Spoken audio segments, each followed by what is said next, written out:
नमस्कार, मैं डॉक्टर रजनीश कुमार आप सभी का एक बार फिर से हार्दिक स्वागत करता हूं। आज के वीडियो लेक्चर में हम यूपी शिक्षक भर्ती यानी यूपी टीजीटी, पीजीटी और असिस्टेंट प्रोफेसर एग्जाम के डेट को लेकर चर्चा करेंगे। आप सभी उस नोटिस को ज़रूर देखे होंगे। सबके पास ये नोटिस पहुंच चुकी है, हमारे पास भी आई थी। लेकिन नोटिस सही है, गलत है, इसको लेकर संदेह था, तो हमने बहुत जल्दी में वीडियो नहीं बनाई या फिर आप सभी को कोई खबर नहीं दी, क्योंकि हम सूचनाओं के उस दौर में हैं कि क्षण-क्षण की सूचना हमारे पास पहुंच जाती है और यही सूचनाएँ कई बार हमें परेशान भी करती हैं। तो जब से ये नोटिस आई हुई है, बहुत सारे विद्यार्थियों ने मुझे मैसेज भी किया और नोटिस को भेजा भी। तो मुझे लगा कि जब जानकारी कन्फर्म होगी, तभी हम इस पर चर्चा करेंगे। तो प्रिय विद्यार्थियों, आयोग एग्जाम की तैयारी शुरू कर दिया है और अब आपकी बारी है कि आप अपनी तैयारी को स्टार्ट कर दीजिए और किस तरीके से आप रणनीति बनाएंगे, क्योंकि युद्ध के मैदान में अब जाना तय हो गया है और आप देखेंगे कि सोशल मीडिया पर, खास तौर से यूट्यूब पर, अब अलग-अलग चैनल्स पे अलग-अलग नामों से टेस्ट सीरीज इत्यादि शुरू हो जाएंगी। कोई कुरुक्षेत्र में आपको ले जाएगा, कोई ब्रह्मास्त्र आपको देगा, कोई कुछ देगा, लेकिन जब तक आप अपने से नहीं तैयार होंगे, तब तक ऐसी परीक्षाओं में फाइट करना थोड़ा-सा मुश्किल हो जाएगा। तो चलते हैं हम सीधे इन्हीं बिंदुओं पर चर्चा करते हैं कि आयोग अब तक जो सुसुप्तावस्था में था, वो सक्रिय हो गया है और कोई भी व्यक्ति अचानक अगर सक्रिय होता है, तो फिर थोड़ी-सी दिक्कत हो जाती है। तो ज़ाहिर-सी बात है कि बहुत सारे विद्यार्थियों को लग रहा था कि अभी वक़्त लगेगा, महाकुंभ के बाद एग्ज़ाम होगा, लेकिन जिस हिसाब से नोटिस आई है, ऐसा लग रहा है कि अब ज़्यादा दिन नहीं बचे हुए हैं। तो हम बात करेंगे कि आप अपनी तैयारी कैसे शुरू करेंगे और क्या रणनीति अपना सकते हैं। तो सबसे पहले हम नोटिस को देखते हैं। ज़्यादा इसको पढ़ने की ज़रूरत नहीं है, सभी के पास ये नोटिस पहुँच चुकी है। इसमें यही है कि उत्तर प्रदेश शिक्षा सेवा चयन आयोग के अध्यक्ष द्वारा उत्तर प्रदेश के सभी जिला अधिकारियों को एक नोटिस भेजी गई है कि वो स्कूलों में या फिर सेंटर्स की व्यवस्था करें, ताकि उत्तर प्रदेश शिक्षा सेवा चयन आयोग यूपी टीजीटी, पीजीटी और असिस्टेंट प्रोफेसर एग्जाम को करा सके। तो देखिए, आज हम सूचनाओं के दौर में हैं। पहले यही सूचना पता नहीं चलती थी कि कब सेंटर तैयार हो रहा है, कब क्या हो रहा है। लेकिन तीव्रतम सूचनाओं के दौर में है, तो ये सब चीज़ें भी पता चल जा रही हैं। आप किसी ने इसको लीक कर दिया और आपने देखा होगा कि एक जिला है हरदोई, वहाँ के भी जिलाधिकारी द्वारा उस जिले में जो भी स्कूल है, वहाँ पर लेटर भेजा गया कि आप व्यवस्था कीजिए। तो ये दोनों लेटर अ, वायरल से हो गए थे और सभी के पास हैं और इसमें बताया भी गया है कि UP TGT, PGT assistant professor और का एग्ज़ाम कब से करवाया जा सकता है। माह दिसंबर 2024 के तृतीय सप्ताह से, यानी आखिरी सप्ताह, यानी 20 तारीख के बाद से शुरू होने के चांसेज़ हैं और जनवरी 2025 के द्वितीय सप्ताह में लिखित परीक्षा आयोजन प्रस्तावित है। यानी कि प्रपोज़ल भेजा गया है और अगर सेंटर इत्यादि मिल जाते हैं, तो फिर ये एग्ज़ाम हो सकता है। अब इस खबर की पुष्टि के लिए हमने यहाँ पर एक न्यूज़ की कटिंग रखा हुआ है, जो कि संयोग से प्रयागराज से ही ये खबर आई है कि दिसंबर से जनवरी के बीच टीजीटी, पीजीटी परीक्षा कराने की तैयारी शुरू हो गई है। तो इसका मतलब है कि ये खबर सच्ची है और आपको अब जागना पड़ेगा। वैसे आप लोग जगे ही थे, लेकिन जागो फिर एक बार के पैटर्न पे आपको जो भी किताबों को आप स्लो पढ़ रहे थे, जो चीज़ें कर रहे थे, थोड़ा-सा उसमें तेज़ी लाना पड़ेगा। तो कहने का मतलब ये है कि जो नोटिस वायरल थी, वो एक मतलब सही है और उसमें सत्यता है, फेक नहीं है। क्योंकि आज के दौर में सत्य क्या है, असत्य क्या है?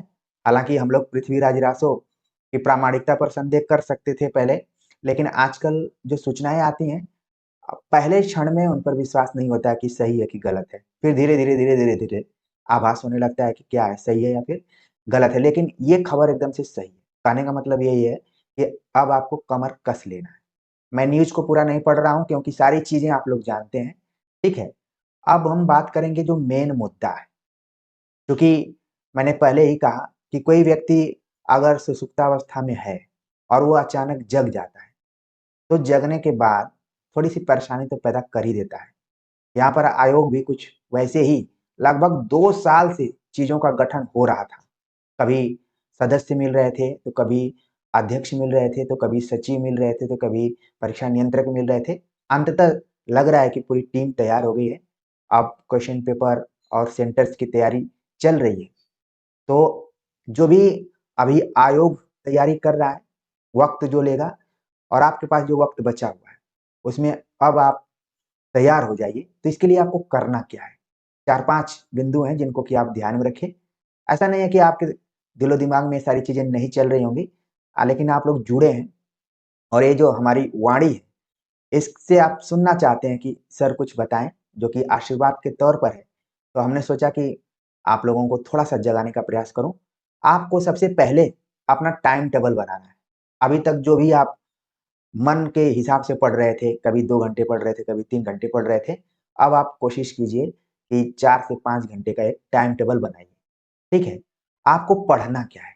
आपको पढ़ना है हिंदी साहित्य का इतिहास, हिंदी व्याकरण, संस्कृत साहित्य एवं व्याकरण। इसी से 125 सवाल पूछे जाएँगे और मुझे लग रहा है कि यूपी टीजीटी, पीजीटी का जो एग्ज़ाम होगा, वो पुराने पैटर्न पर ही होगा।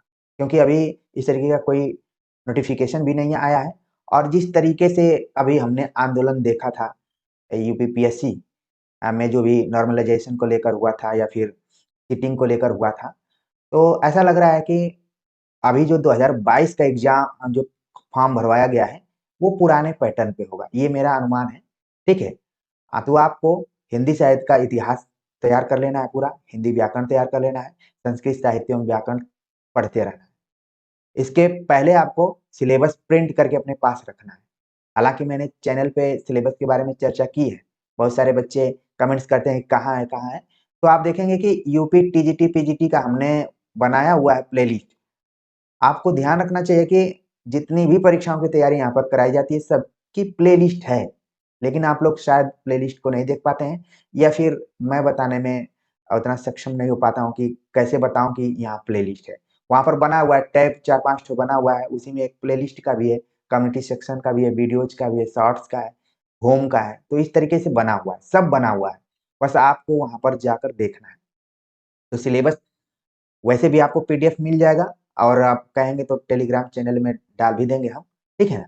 और अगर मेरे गंभीर विद्यार्थी टेलीग्राम चैनल में डाल देते हैं तो थोड़ा-सा और आसान हो जाएगा। सिलेबस प्रिंट करके अपने पास ज़रूर रखिए। ऐसा नहीं है कि पीडीएफ मोबाइल में लेके घूम रहे हैं, ऐसे नहीं करना है। प्रिंट करके रखें, बल्कि अपने दीवार पे कहीं चिपका भी दीजिए और फिर देखिए कि क्या-क्या पढ़ना है।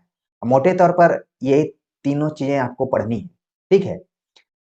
अब इसके बाद क्या करना है कि जो भी आपने नोट्स बनाया है, उसका रिवीजन करना शुरू कर दीजिए और जिन किताबों पर विश्वास करते हैं, खास तौर से वन लाइनर किताबें जो हैं, जो कम समय में आप कवर कर सकते हैं, उन किताबों को भी दोहराना शुरू कर दीजिए।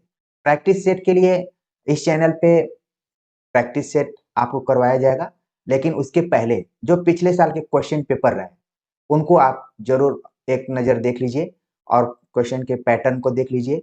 आपके पास ज़रूर किताब होगी कोई न कोई जैसे यूथ कॉम्पिटिशन्स की या फिर दृष्टि जो समसामयिक घटना चक्र वाली पुस्तक आती है, जिसमें कि यूपी टीजीटी, पीजीटी के कई वर्षों के क्वेश्चन दिए रहते हैं, ठीक है ना? तो वो आपके पास होगी, तो एक बार उसको आप रिवाइज़ करना शुरू कर दीजिए। ईएमआरएस की तैयारी के दौरान हमने हिंदी साहित्य को लेकर प्रैक्टिस सेट करवाया हुआ था, वो भी चैनल पर है, आप जाकर वहाँ पर देख सकते हैं, लिंक मैं डाल दूँगा। एक मैंने आप सभी को प्रैक्टिस सेट करवाया था हिंदी के 75 प्रश्न, ठीक है? मान लीजिए 125 प्रश्न तो आ रहे हैं, तो उसमें से हिंदी के लगभग 80 क्वेश्चन के आस-पास में रहेंगे, कुछ इसमें व्याकरण मान लीजिए 15 जोड़ लीजिए और बाकी 20 से 25 क्वेश्चन तो संस्कृत के रहेंगे ही रहेंगे। टोटल अगर मैं कहूँ तो 100 प्रश्न आपके हिंदी के रहेंगे और 25 प्रश्न संस्कृत के हो सकते हैं, ठीक है ना? ये मोटे तौर पर अनुमान लगा सकते हैं या फिर आप क्वेश्चन पेपर देखेंगे तो खुद आपको आइडिया लग जाएगा, ठीक है ना? मैं भी इसका मूल्यांकन करके आपको बताऊँगा, ठीक है ना? लेकिन जो समय आपके पास है, आप प्रैक्टिस सेट को लेकर बहुत ज़्यादा मतलब परेशान नहीं होना है या फिर टेंशन में नहीं आना है कि कहाँ से प्रैक्टिस सेट करें, क्या करें? तो सबसे पहली बात ईमानदारी से मैं चीज़ों को बता रहा हूँ। मैं चाहता तो तुरंत एक प्रैक्टिस सेट सीरीज़ लॉन्च कर देता, या फिर कोर्स बेचना शुरू कर देता, लेकिन मुझे इन सारी चीज़ों में बहुत रुचि ही नहीं है। मुझे सच्ची चीज़ बताना है, जिस तरीके से ये नोटिस आई हुई है, उसी तरीके से हमको सही चीज़ बताना है। आप लोगों के पास एक किताब होगी पिछले साल के क्वेश्चन पेपर की, ठीक है? ईएमआरएस में भी बहुत सारे बच्चों ने एग्ज़ाम दिया होगा, बहुत लोग सेलेक्ट हो गए होंगे, बहुत लोग नहीं हो पाए होंगे, तो उनके लिए तो मौका है। इसी तरीके से बच्चे कमेंट्स करते हैं कि वो बीपीएससी ट्री में टीचर हो चुके हैं, अब वो यूपी आना चाहते हैं। तो जो उस समय वो तैयारी किए थे, इस एग्ज़ाम में भी उस तैयारी का आपको लाभ मिलेगा, आपको कॉन्फिडेंस आएगा कि हाँ, हम एक जगह नौकरी पाए हुए थे, दूसरी जगह अगर उसी तरीके से तैयारी करके जाएँगे तो ज़रूर होगा। हालाँकि बीपीएससी में और यूपी टीजीटी, पीजीटी में ज़मीन-आसमान का अंतर है, ठीक है? वहाँ पर सीट्स बहुत ज़्यादा थी, लेकिन यूपी में सीट्स के साथ-साथ जनसंख्या भी बहुत है ना? तो इस चीज़ को आपको ध्यान में रखना है, थोड़ा-सा कॉम्पिटिशन टफ होगा। तो ये महाराज के प्रैक्टिस सेट को देख लीजिए, हिंदी के 75 प्रश्न जो हैं, इस प्रैक्टिस सेट को भी आप देखिए, जिससे कि आपका वो पुराना दिन वापस आए कि आप पहले पढ़ने में बहुत अच्छे थे। 2 साल जो आपने इंतज़ार किया है। मैं बार-बार कहता हूँ कि इंतज़ार में पीड़ा होती है, ठीक है ना? तो जो आप 2 साल से इंतज़ार कर रहे थे और कह रहे थे कि उम्र निकल गई, ये निकल गया, वो निकल गया, तो अब जो समय बचा हुआ है, जिस हिसाब से नोटिस आई है, लग रहा है कि 1 महीने के अंदर में, जब मैं आपसे बात कर रहा हूँ, संयोग से आज 15 तारीख भी है, तो ऐसा लग रहा है कि 1 डेढ़ महीने के बाद आपका एग्ज़ाम होगा ही होगा। और आखिरी जो है हिंदी साहित्य का इतिहास में आचार्य रामचंद्र शुक्ल और डॉक्टर बच्चन सिंह की पुस्तक ज़रूर आप पढ़ कर जाइए। कोई इतिहास ग्रंथ पढ़िए, चाहे ना पढ़िए, लेकिन इसको पढ़िए। आप सभी की मदद के लिए हमने आचार्य रामचंद्र शुक्ल के इतिहास ग्रंथ का एक सीरीज़ चलाया हुआ है और वो सीरीज़ कंटिन्यू है और आप लोग अगर सहयोग देते हैं, क्योंकि मोटिवेशन मुझे आप ही लोगों से मिलेगा, तभी काम करने का मौका मिलता है। एक तो फ्री में काम करें और आप सहयोग नहीं देंगे, थोड़ा-सा मनोबल टूटता है। हालाँकि मैं उतना टूटने वाला नहीं हूँ। मुझे है कि मुझे काम करते रहना है। आप लोगों को विश्वास नहीं होगा, जब ये नोटिस नहीं आई थी एग्ज़ाम की, उसके पहले ही मैंने कम्युनिटी सेक्शन में एक पोस्ट डाला हुआ था कि कभी भी नोटिस आ सकती है, ठीक है ना? तो संयोग से वो बात सही हो गई। तो ये चीज़ देखिए, ये अनुभव जन्य ज्ञान होता है। कई बार जैसे अंदर की आवाज़ आती है, तभी मैं कम्युनिटी सेक्शन में लिखता हूँ। लिखने के लिए भी तो वक़्त निकालना पड़ता है, लेकिन मुझे लगता है कि इतने विद्यार्थी जुड़े हुए हैं और तो आप लोग एकदम से अपने मनोबल को ऊँचा करते हुए लग जाइए। लगना है, सबसे पहली बात है कि लगना है। जैसे आप किसी का दर्शन करने जाते हैं तो लाइन में लगते हैं, तो आपको अब लग जाना है कि नहीं, इस एग्ज़ाम के लिए मुझे मेंटली प्रिपेयर होना है, ठीक है ना? घबराना बिल्कुल नहीं है। कुछ बच्चे कह रहे हैं कि सर अब प्रैक्टिस सेट कराना शुरू कर दीजिए, अब 1 महीने बाद एग्ज़ाम होगा। कुछ बच्चों का तो बच्चों का मतलब कमेंट्स ऐसा आता है कि फलाँ कोर्स कंप्लीट हो पाएगा कि नहीं हो पाएगा? अरे भाई! जब तक नोटिस नहीं आई थी उसके पहले ही मैं लगभग 33-34 टॉपिक पढ़ा चुका हूँ, बिना इंतज़ार किए। तो अगर नोटिस आ गई, तो फिर तो इधर से भी तो तेज़ी होगी। लेकिन आप उस तीव्रता के साथ कितना तालमेल बैठा पा रहे हैं, ये बहुत बड़ी बात है। कई बार आपको रास्ता दिखा दिया जाता है, तो भी बहुत बड़ी बात होती है। अगर रास्ता सही दिखाया जाए तो आप अपने मंजिल के पास पहुँच जाएँगे। लेकिन अगर रास्ता टेढ़ा ही बता दिया जाए, मीठी-मीठी बात की जाए और आपको सीधी बात ना बताया जाए और सीधा रास्ता ना बताया जाए, तो वो तो ज़्यादा घातक होती है। तो चीज़ों को समझिए, यहाँ पर जो भी मार्गदर्शन दिया जा रहा है, वो आपको सीधे, सही, ईमानदारी के साथ दिया जा रहा है। नहीं तो भुलवाने के लिए तो बहुत सारी चीज़ें हो रही हैं और लोग कर भी रहे हैं, ठीक है ना? तो देखिए, मेन बात ये है कि जो पढ़ाई यहाँ पर चैनल पे हो रही है, वो कंटिन्यू रहेगी और समय के अनुसार प्रैक्टिस सेट आएँगे, अ, वन लाइनर नोट्स टाइप के आएँगे या फिर जो परीक्षाओं का एक बार फिर से हम भी मूल्यांकन करेंगे, तो जो कॉमन क्वेश्चन्स होते हैं, जो हर बार परीक्षा में आते हैं। वैसे मैं लेक्चर में बताते रहता हूँ कि कौन सवाल कितना महत्वपूर्ण है, कहाँ-कहाँ पूछा गया है। जो हालाँकि मैं बहुत नहीं कहूँगा कि बहुत अनुभवी हूँ, लेकिन जो भी हमने 12-13 साल तक के हिंदी साहित्य को अच्छे से पढ़ा, उसमें से तो मुझे लग रहा है कि 6-7 साल तो ऐज़ ए परीक्षार्थी के तौर पर ही पढ़ा था। पिछले 3-4 साल से आप लोगों से मैं जुड़ा हुआ हूँ। तो चीज़ें याद रहती हैं और क्वेश्चन का पैटर्न भी पता रहता है कि हाँ, ये ज़रूर पूछा जाएगा। अब मान लीजिए किसी एग्ज़ाम में राम भक्ति शाखा, कृष्ण भक्ति शाखा, तुलसीदास से, कबीरदास से सवाल नहीं पूछा जाएगा, पूछा ही जाएगा। तो कंटिन्यू इसी तरीके से आपको मतलब तैयारी करते रहना है और ये मान कर चलिए कि जिस टॉपिक को मैं अपलोड करता हूँ या फिर पढ़ाता हूँ, उसका कोई न कोई खास उद्देश्य होगा।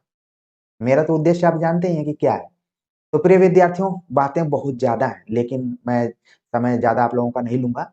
आचार्य रामचंद्र शुक्ल का इतिहास ग्रंथ पढ़िए। बच्चन सिंह के इतिहास ग्रंथ पे हमने वन लाइनर टाइप का बनाया हुआ है, सबकी प्लेलिस्ट बनी हुई है। आप लोग इधर-उधर भले भटक जाते हैं, लेकिन प्ले लिस्ट देखिए और सहूलियत के लिए मैं डाल भी दूँगा, ठीक है ना? तो देखिए ये रणनीति थी और इसको आप ना आगे आने वाले 10 दिन तक अप्लाई कीजिए। फिर आपको लगेगा कि जल्दी से एग्ज़ाम हो, हम तैयार हैं। अगर अभी से आप घबराना शुरू कर देंगे तो फिर दिक्कत हो जाएगी। और मैं बार-बार कहता था कि एग्ज़ाम डेट आएगा ही आएगा और एग्ज़ाम तो होना तय है। तो देखा जाए तो बहुत जल्दी एग्ज़ाम नहीं हो रहा है, 2 साल के बाद लगभग एग्ज़ाम होने जा रहा है और पता नहीं मुझे ऐसा लगा कि जिस तरीके से यूपी पीएससी पर बच्चों ने दबाव बनाया हुआ था, तो इधर उत्तर प्रदेश शिक्षा सेवा चयन आयोग को लगा कि इधर ना दबाव बढ़े, उसके पहले ही कुछ किया जाए। ये हलचल है। वो नहीं एक गाना आपने सुना होगा कि ठहरे हुए पानी में कंकड़ मारा गया है, तो ये है।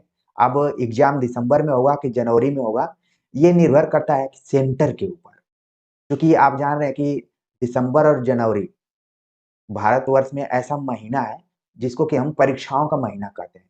इसमें स्कूल, कॉलेज, यूनिवर्सिटीज़ के एग्ज़ाम भी होते हैं। तो इन सभी चीज़ों को देखते हुए अगर सेंटर पे व्यवस्था बन जाती है, सेंटर मिल जाते हैं तो एग्ज़ाम होगा और नहीं मिलेंगे, तो ज़ाहिर-सी बात है कि कुछ और लेट होगा। लेकिन ये मानकर चलिए कि आयोग अंदर ही अंदर काम कर रहा है। तो प्रिय विद्यार्थियों, आप लोग समझ गए होंगे आगे क्या करना है और करना क्या है? पढ़ाई करना है। ठीक है? तो आप सभी के कमेंट्स का इंतज़ार रहेगा और जो चीज़ें हमने बताई हैं, उनको आप अपने दिमाग में रखिए। निश्चित तौर पर आपका मनोबल वापस आएगा और इस एग्ज़ाम में एक अच्छे कैंडिडेट के रूप में आप परीक्षा हॉल में पहुँचेंगे। तो मिलते हैं एक नए टॉपिक के साथ, तब तक के लिए नमस्कार।